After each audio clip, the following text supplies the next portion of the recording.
তো প্রতীক মাসের কথা মতো একটিবার দিদিকে ডেকে দেখি আমার ডাকে সাড়া দেয় কিনা। আরে দিদি বাড়িতে আছেন?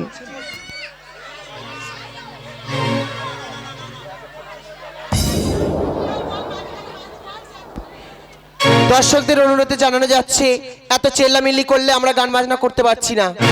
আপনারা যদি শান্তভাবে চুপ করে না বসে দেখেন, আমরা কিন্তু গান এখানে বন্ধ করে দেব।